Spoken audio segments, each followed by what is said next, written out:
Hello, everyone, and thank you so much for joining us. And really happy to have you here today for our first of 3 installments in our executive series. For today's session, we'll focus our lens on digital transformation and automation.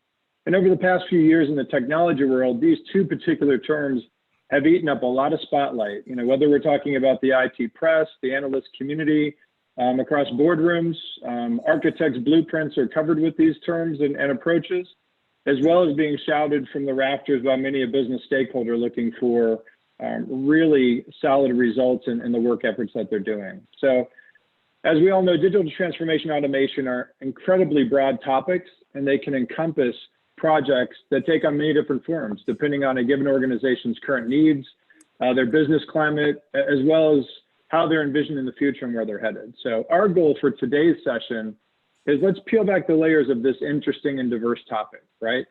Allow you to hear from a distinguished panel of business leaders on what digital transformation and automation means for them, their business, as well as their customers, and also discuss lessons learned from the worldwide pandemic that we're all in the midst of still living through, as well as how we better position ourselves for the future.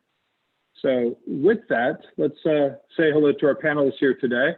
I thank you all for joining. And what I'm really excited about is this distinguished panel that we have of CEOs that are incredibly passionate about digital transformation automation in the discussions that we've had and the projects that we've worked on together. And this is true within their own organizations, as well as driving results for their customers. So on our panel today, we have Mike Mahon from Zia Consulting, Ike Kavas with Ephesoft, and Babu Sivadasan with JIFFY.ai. And with this, we cover a broad spectrum of industries and solutions, and really looking forward to opening up some of the discussion that we have here. So gentlemen, thank all of you for being here today, and looking forward to our discussion. So with that in mind, let's do a quick snapshot here of our agenda for today.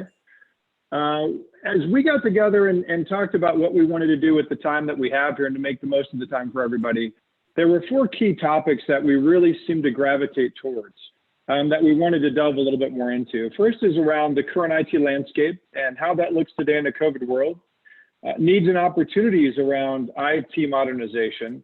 What are the trends that we're seeing today in automation? This can take on many different flavors. There's a lot of things that are happening evolution-wise in many different directions, and we'll dig into that. And then last but certainly not least is let's start looking at some of these tips and strategies that these thought leaders have implemented in their own companies and with their clients, so we can peel back the layers and get a little further into the details there. So with that, let me pop over here to the current state of the IT industry. On the forefront of everybody's mind is obviously the impact of COVID-19 and the effect it's had on IT and business. So, you know, where this immediate shift in how we did business and how we live our lives has really exposed some weaknesses we most likely wouldn't have identified otherwise. And it's also interesting to see how nimble businesses have been able to learn quickly around these unexpected changes and really been able to grow stronger around that. So with that thought in mind and the impact of the pandemic and the current state of where we're at in IT, I'd like to turn to you with our first question here of the session. Sure. So if we think about the how enterprises operate, you know, are there any key areas of business or IT that have been more severely impacted by COVID when you think about Ephesoft and you think about your clients? Thanks, Greg. I think my co-host here will agree. We have been screaming before COVID that, you know, something needs to change. You know, we said to our clients, we can help you either with employee experience or customer experience. And I think what COVID helped is to realize that, you know, the employee experience has to be taken seriously right now. What that means is, you know, most of the time back office functions. You know, we start to help our customers, and because their minds accelerated on how to do back office, you know, how to serve customers and behind the scenes, how to serve vendors, and how to serve other employees. So when I look at the projects that we've got involved, you know, like on the accounts opening, account servicing from from the insurance claims to mortgages, that accelerated. On the vendor management side, if you're paying our vendors on time, accelerated. All the things that the employees couldn't do at the office and they had to do at work got accelerated. That's in general perspective. I'm hopeful that in our lifetime, our customers will also realize we need to go to the customer experience as well. And then we can start bringing tools like the computer vision AI to help not only the back office, but also the customer experience part, so that our customers can get ahead. Yeah, thanks. Yeah, it's interesting of how we're seeing that from the Ephesoft lens. I guess for JIFFY.ai or Zia, anything that you guys might want to add about those impacts of COVID to Ike's comments there? Yeah, thank you, Greg. I will echo Ike's comments, and the key point I would make is the physical location dependence or people dependence. That organizations have factored in as a given, right? Organizations have built their processes and capability, services, everything around these physical entities, and that's really what has gotten impacted, right? So the notion that you can expect certain offices to function and you can deliver services based on physical availability of things, and that is, organizations, it's been a big wake-up call, right? Now, certain industries, by nature, it's hard to do because, if you're in travel and transportation, or if you're in restaurants, and these are businesses, where there is an inherent dependency. All you could do is, make sure you are better prepared for an environment like this. And in certain industries, a similar kind of incident again, there'll be impact, but what you could do is, put mechanisms in place to navigate them better than what we have been able to do in the first round. Babu, thanks. And it reminds me, I think we've seen that in Mike, projects that we've worked on together with clients on really embracing the cloud and moving to the cloud. But I think what we really kind of saw as COVID hit was that there was still very much of a hybrid approach where it was a complex infrastructure where many things were still on-prem. A lot of things were out there on shared drives or on local drives that needed to be accessed by many people. Also mainframes being accessed. And I think it really showed that although there's been a drive towards the cloud and excitement and some applications have moved, there was really that need of how do I connect these siloed systems in a way that makes more sense. And then Mike, what we've seen a lot of, and Ike, I know we've chatted about this too, is that idea of that real focus on customer service, right? Our customers are out there. We're seeing patterns of access we've never seen before, right?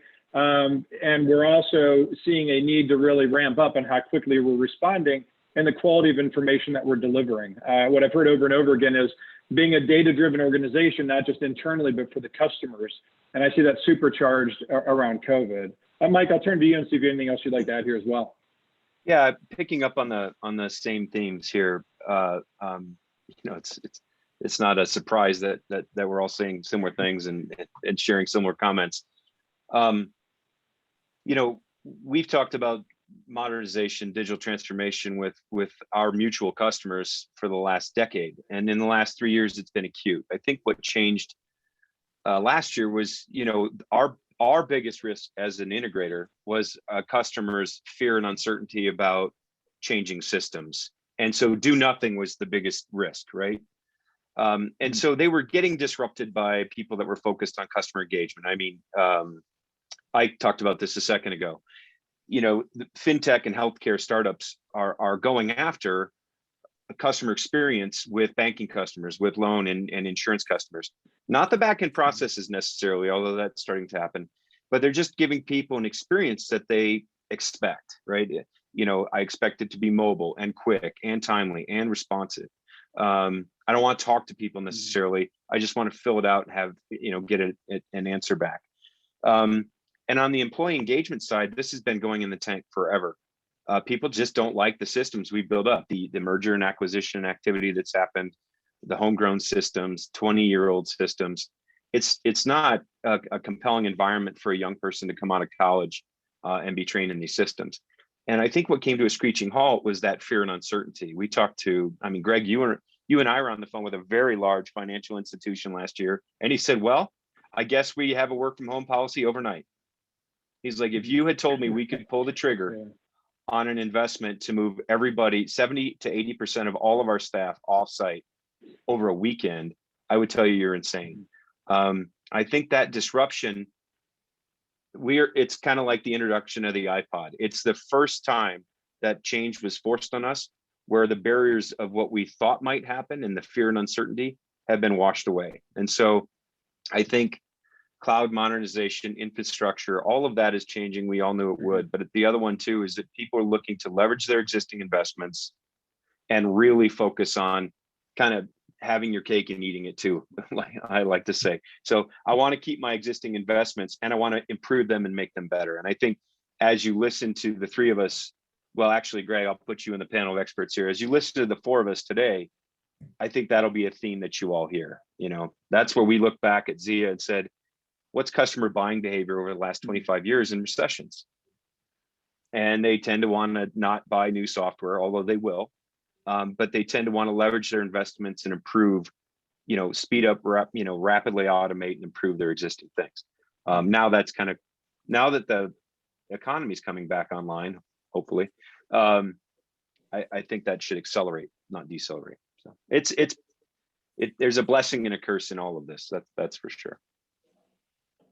Yeah, sometimes there's that pain of learning quickly, right? And then surprise of what we can accomplish, because a lot of the infrastructure and technology was there. It was more of the mindset that we needed to shift. So Babu, I'll look to you for our next question here around the impact of the pandemic as we think about the IT industry and business.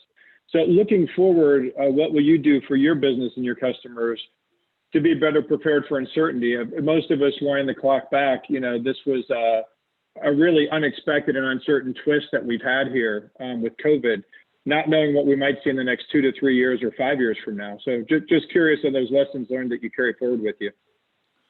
Yeah, I think, you know, the idea of social distancing as a part of our overall, you know, business activities, you know, that concept, you know, being embraced, you know, becomes a key component of how you put together your processes, procedures, and things like that, you know, in terms of how you serve your clients, how you serve your own you know, employees, and that becomes something, you know, that even in your disaster recovery business continuity plans, you know, that you put together, you know, normally we don't assume, you know, an environment like this, you know, so that becomes a key component, you know, going forward. You know, eliminating physical dependency, as I mentioned earlier, like, you know, people dependency. So those relying on automation and AI technologies, you know, for helping you navigate those, you know, becomes a key part of your procedures going forward. The other thing, you know, that I would say is, you know, normally when something like this happens, you know, in that early phase, you know, what many organizations have realized is, you know, exceptions, you know, things, you know, that you don't exercise normally, those are the ones, you know, that will be under the biggest amount of stress. You know, like, you know, for example, if you're an airline organization, for example, you're dealing with number of cancellations, you know, that you deal with maybe a small number compared to the number of tickets, you know, that you issue and things like that. But, you know, when these kind of events happen, you know, the spike in cancellation activity will be much higher than you know, anything else. So if you look at any business, you know, you will see such activities, you know, that you don't normally expect, you know, because it's not something, you know, that you normally encounter that much, you know. So, but at least in your preparedness for business continuity, you'll take those exceptional activities a lot more seriously, you know, because those are the ones, you know, that get exercised the most. Yeah, I think that makes good sense. It's funny too. I think about it even just from a culture perspective, right? I saw moving into much more of a higher touch partnership with my team and direct reports, as well as a lot more effort of reaching into other parts of our organization, so that as everybody was being impacted, it's really trying to, I wouldn't say keep everyone on the same page, but trying to leverage resources throughout the organization to build that vision of where we were headed. Which, you know, I think as an organization, we tried to do that in previous years, but I think this forced our hand even more so in that direction, which has really opened up some interesting doors. You know, Mike or Ike, anything you'd like to chime in on and just kind of lessons learned moving forward here? Go ahead, Mike. Ike and I are muting each other actively. Unmuting. You know, one of the things that we advised our customers to do, Greg, you've heard this 100 times for 3 years in a row, is get digital now. And Ike, you know, I mean, as the two product vendors, you know, that are on the panel as well, right, that are AI and helping people get quality data to drive ML and AI decisions. You know, I don't care whether you wrap your old platforms, you dig into your content and digital and data repositories, but if you aren't digital, and this sounds basic, but I assure you it isn't. You have to have access to quality digital information so that you can automate everything, because timeliness, speed to market, you know, improving customer experience, improving employee engagement, all of these things are predicated based on having quality digital information at your fingertips to be able to pour into. I mean, Ike and I have been doing machine learning together for a decade. Right, we have been focused. You know, we have been helping customers look at information that comes into a business, and when someone says, "What is it? What's on it? Where does it go?" and our answer is, if it's important, regulated, protected, or governed, put it in an appropriate repository to protect it, but then use it every single place you can to make great decisions. Well, how do you do that? You can't do that at the speed of a human looking at something anymore. You have to lean on what my two esteemed panelists, their products sell to make these kind of quality decisions. So what we saw last year was businesses, what I personally saw in my CEO networks and in our customer base, is that people that had made these moves towards cloud modernization, digital transformation, improving systems, wrapping old software with APIs to put them into the chain of decision making, they fared really well. I mean, they really fared well. Their employees were happy, their businesses were disrupted, but like for a quarter. And I'm not talking about the Amazon and the Googles and stuff that online buying went through the roof. I'm talking about the rest of the industries that we typically serve. When they were ready and they had made these investments, they came out of it quicker. And it was really along the continuum of when they started that work. If it was 3 to 5 years ago, they were further ahead. For people that were waiting for, you know, to retire, I mean, honestly, there's some people that are just like, I just don't want that kind of risk right now. I retire in 4 years. I'm going to wait this one out. Waiting has been a bad strategy. I like where you're heading. What I want to do is I wanted to kick off the next slide, the next question with you, and it's really around the needs on IT modernization. I think this dovetails naturally right into that, right? Yeah. So you know, the big question here is around why now, but if we think about that, right, what's been your recent experience in operational efficiency gains and automation, right? I think this dovetails to that next level down in this conversation. So yeah, hop on in. Yeah, thank you. I'll finish this, and and in person, I'd really love to see Ike, because Ike is nodding his head, and I can't tell if he's waiting to disagree or waiting to agree. So, but when you really look at how businesses operate and how they're thinking about this, and I've thought about this a lot, people still hate silos of information, and by silos of information, I actually mean procedural silos, departmental silos, and informational silos, right? It just doesn't lend itself to an effective business model where you can automate, enrich people, make quick decisions. It just simply doesn't happen. We always joke that when we walk in and look around at a shop, and if there's people on the line that have this, if you walk around your different departments and if you see 2, 3, or 4 monitors on somebody's desks, I can tell you within 9 months, I will save you 100% of the dollars that you give us for product and services by simply automating and giving people a better experience. I will increase your customer engagement, your employee engagement. I will streamline tasks that take time to do redundant, silly things. We'll reduce errors. We'll automate everything. And this isn't ripping out systems.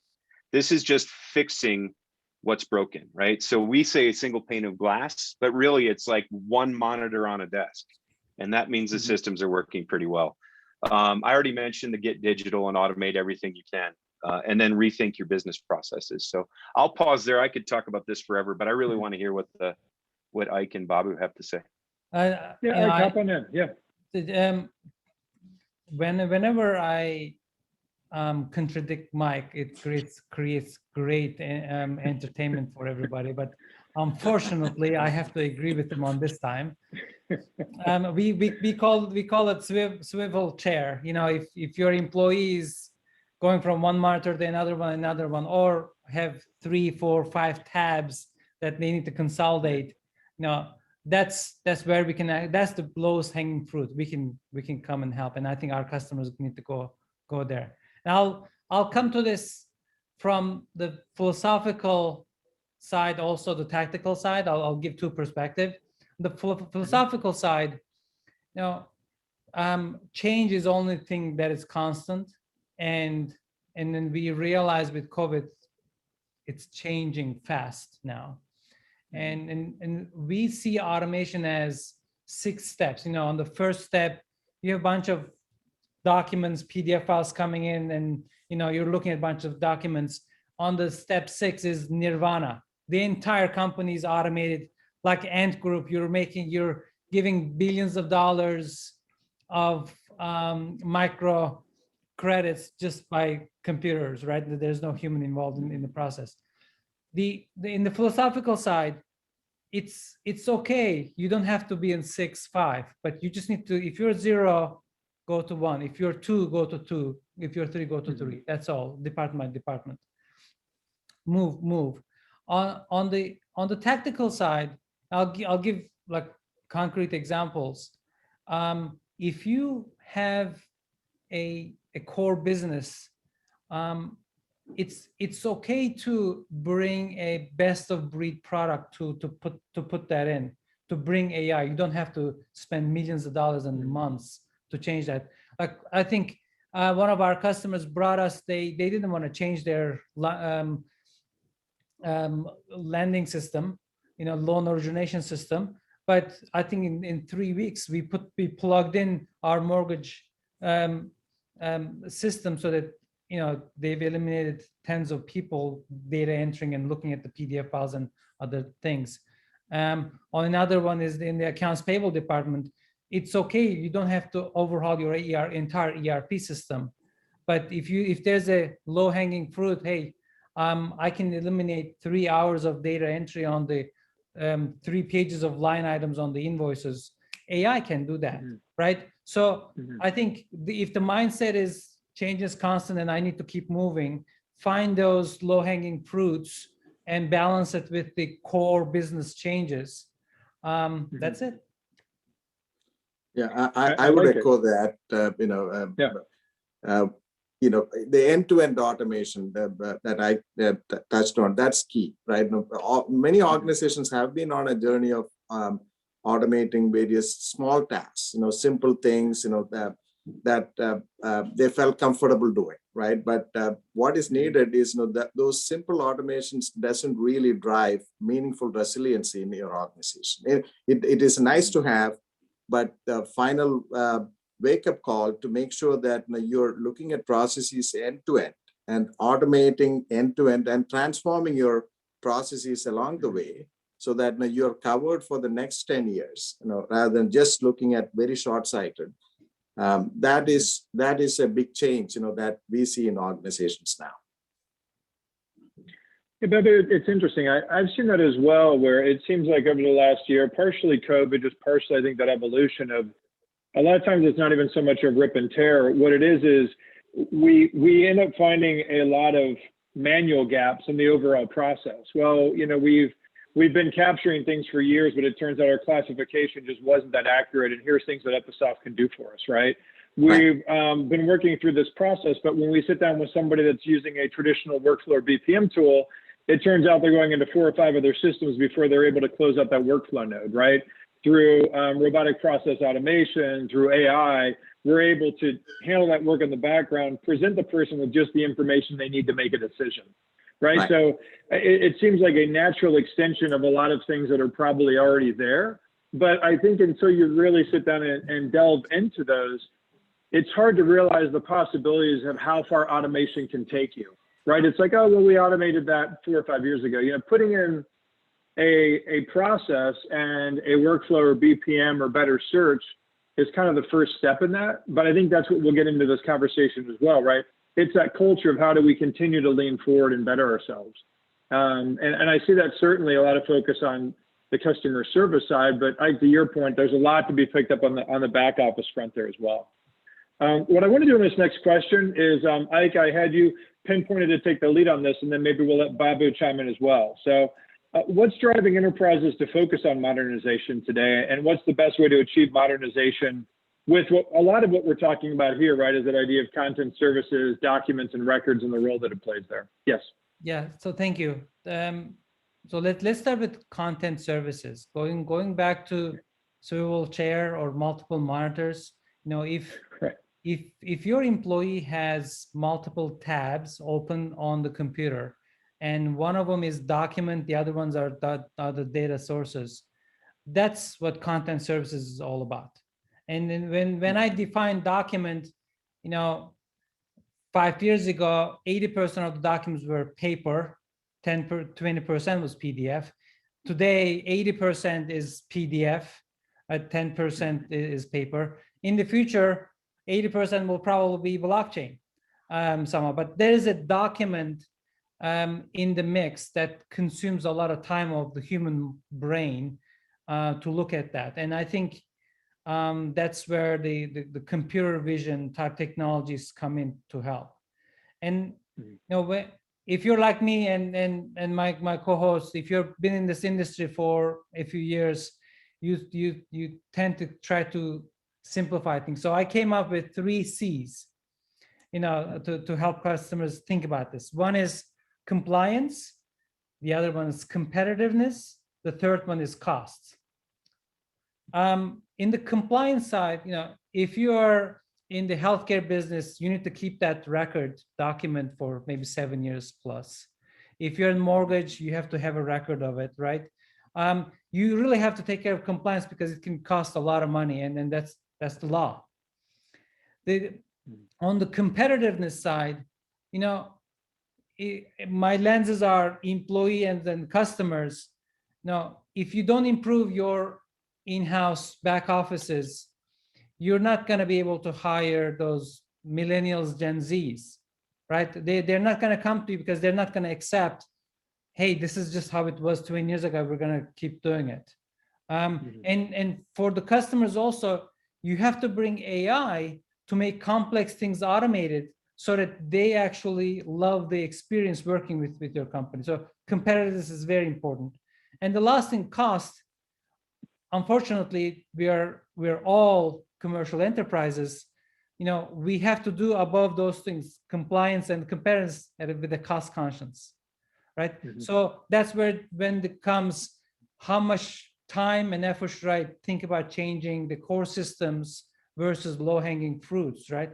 So, and I think the AI, you know, we talk about like it's the buzzword, but actually it's not. It turns complex human activities in an automated way. And I mentioned computer vision. That's where my business is, right? We read PDF files, extract the data, and enrich it with the other data silos so that we can give 360 view to either the human or the process itself so that it can be automated. that's where the modernization should take place. But you have to pay attention to those 3 C's in my mind to create a balance and then keep going every day. Yeah, competitiveness, compliance, and cost. I think that makes good sense, and keeping an eye on that third one as you're trying to address the first 2 is good stuff. Babu, how about from your Mike, perspective? I challenge you to create 2 more C's or 2 more I's. I like it. Our first CEO challenge of the day. Babu, how about from your perspective I'll go after on Babu. that modernization? Yeah. Okay, sounds good. Yeah. So from a content perspective, so I expand that view of content to anything unstructured. So why modernization is finally possible. State of computing has caught up to human intelligence, or getting very close to that. So as humans, we thrive on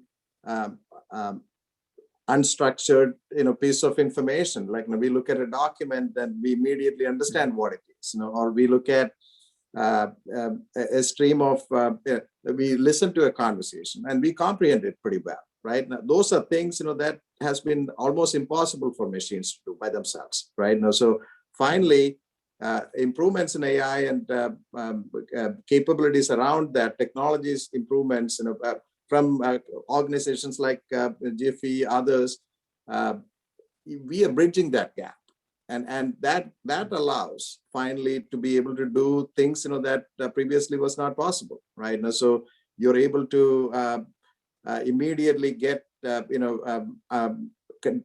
digest pieces of information, whether it is a long paragraph of text that you send describing your customer experience, for example, and systems on the other end is able to immediately respond, recognize what it is that's being talked about, and respond to it. So capability finally matching human behavior, and that allows organizations to modernize, and that is a significant advancement in computing, I would say. Well, and I also, what I love, Babu, is what you brought to this conversation tonight as well, was immediately taking content services and looking at that more from an information management perspective of not just the documents and records, the data that is inside of them, but also all the other sources of data that's needed to help make decisions around that. So I completely agree. We see that within ASG as well, and bridging that gap on the structured and unstructured side. Mike, over to you for some thoughts here. So convergence and concrete, those are the 2 things. So I'll do them in reverse order. So concrete is, let's face it. Babu said on the last question that you need to have end-to-end, rethinking the end-to-end processes to have true organizational change. And I talked about this as well, and he framed it really well. Actually, those 3 C's are fantastic. I use them a little differently. I'll talk about what I mean by that in the convergence point. But with concrete, look, there's a disparity in wealth and access to talent within organizations. So you can pay someone to come in with a bunch of AI specialists and a bunch of really smart folks to say, this is where your business needs to be. Here's your 5 strategic areas that you need to acquire new business. You need to shed these. This is how you're going to do this. And oh, by the way, streamline everything, automate everything. And so the truth is that when you get to the VP of IT, or the CIO or the CISO, or really any of those folks and the folks that work for them, they're like, yeah, that's a great vision. That's a great vision, but my feet are in concrete. Like, I have a 25-year-old system that doesn't have a valid API. It can't talk to anything. RPA scrapes crap off of this so I can move it down the road. How the heck am I supposed to delight and engage my new customers and hire Gen Zers to get my payroll costs down and automate all these business processes with artificial intelligence and machine learning? I'm just trying to patch an old system that's 25 years old that I can't even find someone that supports it. Oh, and I pay my COBOL programmers $200 an hour. So, that's concrete. That's reality. And we always tell people this because we do digital transformation workshops, and we have a course that we're launching.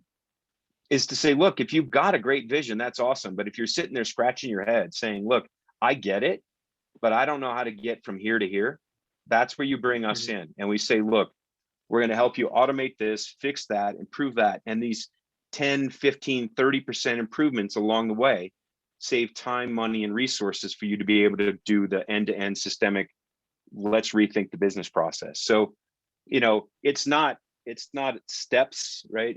I mean, I love to climb mountains, but it's not steps up a mountain. It's more like you got to do all these things at the same time. Some are absolutely fundamental.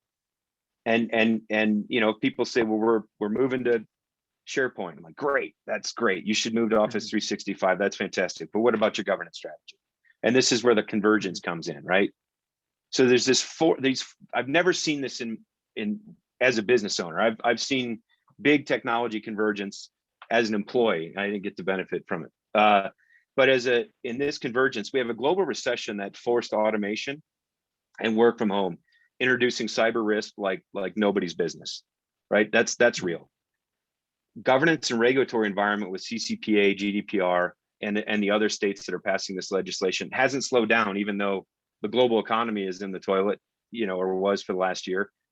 And there's a lot of risk. You look at that with the convergence of AI, the new tech that's coming out, and people's interest in stitching these systems together.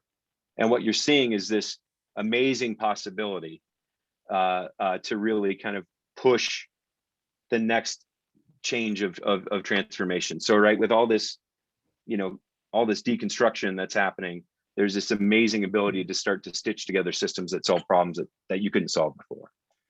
So, how'd I do, Ike? You did well. I like it. Hey guys, great discussion around this thoughts here on IT modernization. Let's turn our sights to our next topic around trends in automation. And automation is just so fast moving right now. There's a lot of innovations taking place. There's a lot of trends that are all occurring simultaneously. Everybody's looking for efficiency gains, competitive advantage, those things that we've been talking about. And by leveraging the latest in artificial intelligence and machine learning and NLP, as well as I probably haven't heard the term quick wins anymore in my career as I have in the last year, right? We're looking for a quick win. We need a quick win, right? And that quick win and the idea of iterative approaches around that. So with that in mind, let's go ahead and start with our first question. And Mike, I'd like to pose this one to you. You know, what's the single most compelling trend that you're seeing in automation today? And curious if there's any interesting use cases that you've bumped into that kind of align with this.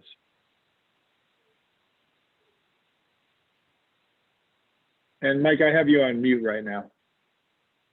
I think I got you. Win for Ike. 1 point for Mike. I'm behind again.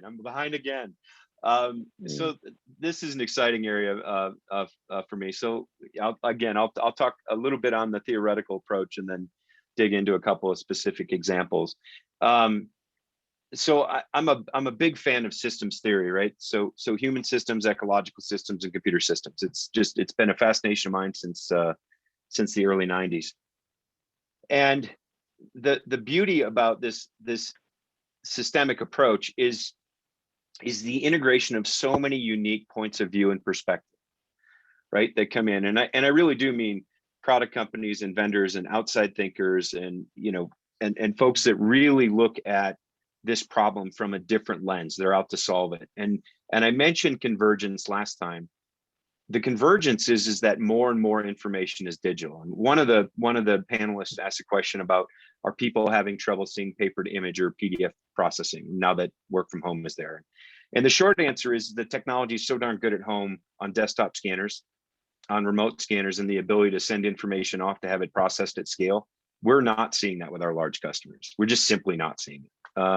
Matter of fact, it's driving more electronic information being transmitted, not less, is my observation. And that's a very, very good thing for this convergence. We've been dealing with content chaos and the risk associated with it, right? So structured and semi-structured content. So think of a form you fill out online or an application for college at any state, structured and semi-structured. They're very, very consistent. Those have been handled fairly well, depending on the systems that people put in place for years. And they're not growing rapidly. they're becoming more and more digital. And so the information is easy to automate, Greg. What we're actually seeing is this convergence of unstructured content, which is where a lot of the intellectual knowledge, the human capital, right? The brain work, what knowledge workers work on, how decisions are actually made on claims and underwriting and processing of applications, whether you're in commercial banking or insurance or anything in between. And so I love, I love the fact that RPA ripped out of the gate being so successful and then has had a lot of failures and stalls in the last 2 years. And the reason for that is the data they were pulling from screens was good and it did a lot of work. The second you tried to pull from a content services repository or an unstructured repo like a file share, all of a sudden, all that great decision making goes right out the window and your fail rates go right down to zero. So what you can start to use, and this is something that Zia is actually bringing to market, is this convergence of using artificial intelligence on the front to make intelligent decisions, coupled with like Ike's tools around great machine learning. I'm purposefully not mentioning any of the new stuff, Ike, to be able to stitch together what we know about ECM systems, federation, integration, and business process, right? Is to be able to take this digital data and tools that can pull digital out of a mess and then make great decisions. And what we've realized is that this just becomes part of the toolkit that we've used for the last 18 years in business, is that this becomes one of the most powerful things that we've got at our fingertips to automate these processes. So it's a very exciting time to be in business.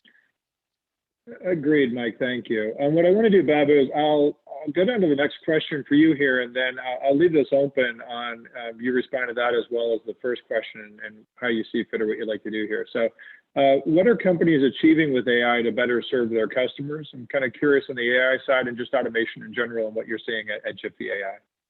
Right.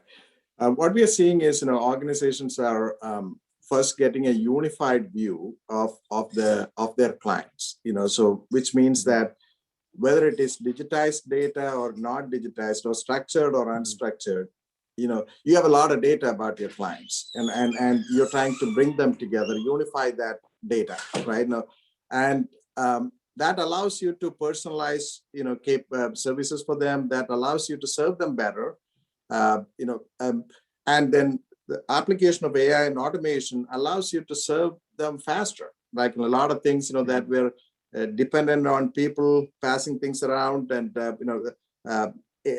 points of failure along the way, points of delay along the way. All of that is getting done automatically. So that means you're able to get faster service. And then hyper personalization. So what is AI really good at? Rules-based systems, you have to code for every rule, otherwise the systems don't work, right? Whereas AI allows you to recognize patterns, that may be exceptions, but you are still able to identify them, and allows hyper personalization that way. So and all of this can be done at scale today. So and if you look at all these. Being able to serve the client really well in that hyper personalized manner, really fast, and that really enables you to be resilient, as an organization. So very exciting times, as we rewire a lot of the enterprise middle and back office, for a large number of organizations. That kind of an opportunity hasn't happened in a while. So it happened when you made a transition from mainframes to the next set of technologies. Now what we are seeing is that transition again from the technologies of today to AI powered, more resilient platforms. That is extremely autonomous. So the notion of an autonomous middle and back office is real in many organizations right now. Well, I love that too, because it's not just the breadth, but it's also being able to handle that type of scale, right? So you're really getting that. And it's what you pointed to earlier too with AI, right? It's not one or two little things. It's that expansive approach of how it can really change that organization throughout entire processes. Ike, before leaving this topic around automation, I did want to give you a chance to chime in here as well. Thanks. You know, I'm in the business of AI, but I hate when I can't relate to our customers and then, you know, on the ground problem. So here's what I try to do. I when I talk to my clients, I try to focus on the exceptions and the hundreds of rules that the employees are going through. So if you analyze the process, you'll find the big rocks, right? And that's what I would say. Just like analyze the process, find those big rocks, and see if there's a technology out there that can automate that piece to eliminate the friction for the employees or the process to move faster. I bet those technologies will be based on AI, but we don't have to start there, right? Because the AI solves those complex problems that we can solve. But if we start where the bottlenecks are, rocks are on the process, and solve those problems, the AI will come. We don't have to keep saying AI, the buzzwords. But you'll realize that the AI is the one fixing those problems today. It was Visual Basic 20 years ago. Now it's AI. Right. You know, what I love is this, like we did on an earlier discussion, this dovetails right into this idea of accelerating productivity. So Ike, I want to keep you up as we move into the next slide and topic here, and then I'll pose the first question to you. So what I like, and I certainly see this within this discussion we're having here, and I'm sure everyone on this call would agree, you know, features and functionality, whether it's AI or something else on its own, it doesn't accelerate productivity, right? It doesn't really win the day for the business owners. The latest technology isn't going to live and prosper in a pristine vacuum, right? It's only when that technology has been accepted, incorporated, internalized into these existing processes that we're really able to drive success and quantifiable results. And that really poses, as it kind of sets the stage for this next round of questions here. So Ike, for you, how do successful companies foster a culture of transformation and achieve big results, right? We just talked about identifying some of those smaller manual gaps and making those steps in that direction. When you see companies that are doing this incredibly well and at scale, you know, what do they look like? How does it feel there differently than maybe other companies that you work with? Thank you. Before I answer this question, I'm going to go back to what you said about productivity. In my mind, you know, the productivity is overall a performance of a company. I changed my title on LinkedIn. I put CEO and the Chief Productivity Officer, because just making employees productive is not enough. As a company, as a whole, has to be productive, and that's where the automation comes in. So that's what I believe in, making the entire company autonomous as much as possible, not just the employees.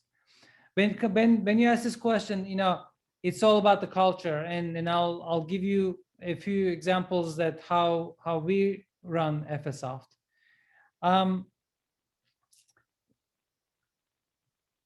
If you want to change the culture, it might be really hard to do it with the existing employees that you will, especially when you're thousands and thousands of employees. It's really hard, like our customers. So my recommendation is to go after the new employees that you're going to hire. Document the change you want. Define the core values you want this company to have to drive these changes of culture, right? And focus on those new hires. And I think you're going to see the conversions. I'm going to steal that word from Mike. Conversions happening within the culture of the company, and that's the only thing that's going to drive the change. And the second example I'll give you is, you know, one of our core values at Ephesoft is builders and fixers wanted. I think that the change is constant, and we have to keep building new innovative products, but also systems to drive our company. And then we have to keep fixing the old ones, because today's I'm going to steal this from our CTO, said, Ike, today's great computer architecture is tomorrow's technical debt. So we have to keep building and fixing. And I think if you combine those two with the new employees, I think you can drive the culture of transformation in the company much easier. Yeah, that's really enlightening. And that idea of that tone that's set with the new employees and what they can bring back into that organization. Yeah, good stuff. The last question, Mike, I'd like to pose over to you.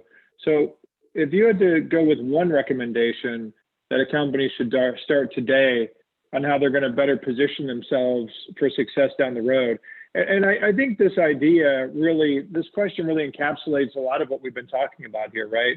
From that idea of automation, from the impact of COVID, from new technologies. So curious how you think about this, how you respond. Great question. Go on offense and defense. I think that's how I would sum this up.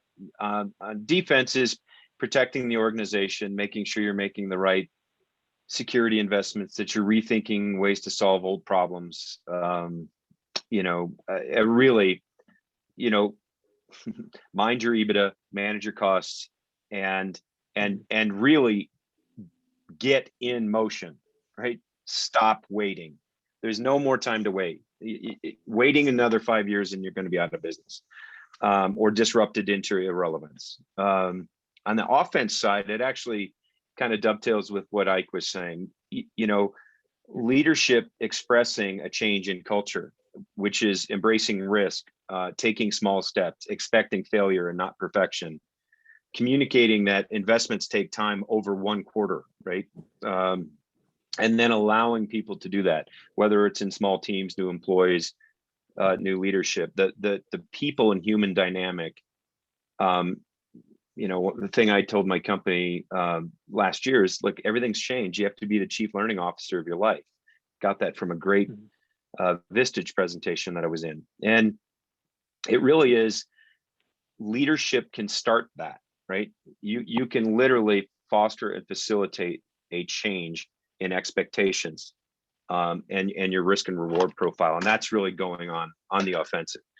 So trying out if you've got high quality data in multiple repositories, then you better have an AI and ML initiative going to try to automate these processes. If you want to have a different team experience or customer engagement, or you have a division of your business that is chronically failing and you have a high rate of turnover, it's time to change the culture in that organization. And that's what I mean by going on offense. It's that human element to transformation that's I believe is more important than the technology. Yeah, really enlightening, and I like the comments around culture from you and from Mike there. Babu, before leaving this important topic, and this is our last question, I wanted to give you an opportunity. When you think about processes and productivity, any tips that you would have for the audience that you've experienced with JIFFY.ai or with your customers? Yeah, no, so employing some of what we preach to our clients, internally, would be a good place to start, because when you're trying to bring and drive efficiency for your clients, try and apply that. And I would admit, we are not quite, we try to stay so focused on the clients, sometimes you miss the what goes on internally. So that's a commitment that we make to ourselves, to make sure we run a very extremely efficient organization. Now we have a slightly different view in terms of, and I agree that when you're trying to drive meaningful change, sometimes you have to bring in new talent, and it's like large companies relying on startups to bring innovation inside, right? Sometimes it's very hard to do inside, so you embrace that from the out. But at the same time, we cannot forget what you have, the employees, the entire colleagues that got you here so far. So you need to double down on commitment to retrain them. Certain technologies, certain capability that has become outdated, and that's the world that was cutting edge yesterday, right? Now, so we do need to commit to, as organizations, commit to retraining them, upskill them, and make sure they are ready for the next set of jobs as well. So that's something we pay attention to a lot. So it's very, very important that we try to transform organizations in a very socially responsible way. So that's something I would add to it. Yeah, Babu, I appreciate the feedback on this as well. I really like this topic and really appreciate kind of the tips and tricks of what you guys think of within your organizations around productivity. What I want to do now is we're coming to the top of the hour, just give a minute or so for each of us to talk a little bit about our companies. I wanted at the beginning to just jump right into the discussion, which has been great, but certainly for the folks on the line here, I want to give them an opportunity to better understand the companies that we're representing here. So Mike, I'll start with you and Zia. Yeah, I mean, you've heard our focus today. We have what we call our epic value proposition. It's we treat employees, partners, and customers equally around a core of integrity, and that drives the magic of what you see on the screen below. We help people automate, their business, manage their risk, focus on digital transformation, cloud modernization, and we've been doing this for a long time. We're partner and channel friendly, and really focus on driving those outcomes for customers. So I'll leave some time for the team. Sounds great. Thanks, Mike. Ike, how about a little bit on Ephesoft? Thanks. I've started Ephesoft because I saw that the innovation was lacking in the intelligent document processing, and I've built a culture around this so that we can build innovative things every day, and because this is never ending. That's why we had our AI-based patent on document extraction, I think before AI was cool, 4.5, 5 years ago. And our customers rate us top of the scales all the time. And we have about 1,000 customers in 50 plus countries. That's Ephesoft. If you need data to be extracted from documents and merged and enriched with other data sources, we're the game in town. It sounds great. Thanks so much, Ike. And Babu, let me get the slide here. Over to you for a little background on JIFFY.ai. Yeah. So as you know, automation has been a trend that has been in place in a lot of organizations.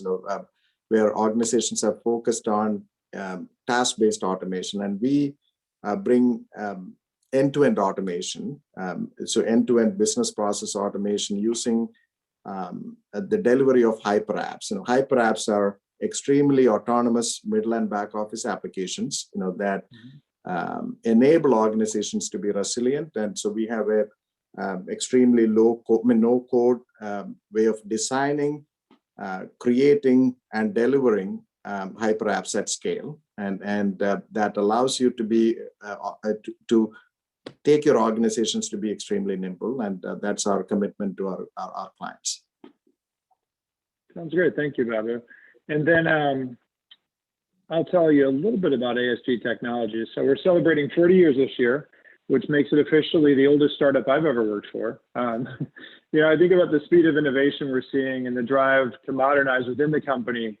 And we feel very young, but I guess at 40, we're showing a little bit of gray around the hairline right now, right?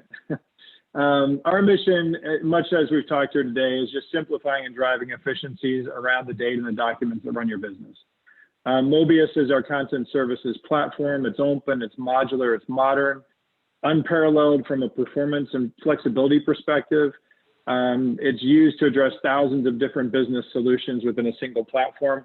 Everything from global deployments with the Fortune 50 down to departmental imaging solutions that we put in place as well. And ASG software is leveraged by over 70% of the Fortune 500. And I just want to thank everybody. It's been a great conversation and session here today. For the attendees that we have on the line, as far as next steps go, as I mentioned at the beginning of the call, this was the first session of 3 that's in our executive series. Our second session will be coming up on May 4th. So keep an eye out for the invites around that. You can find additional resources in the follow-up email that we'll be sending out to everybody.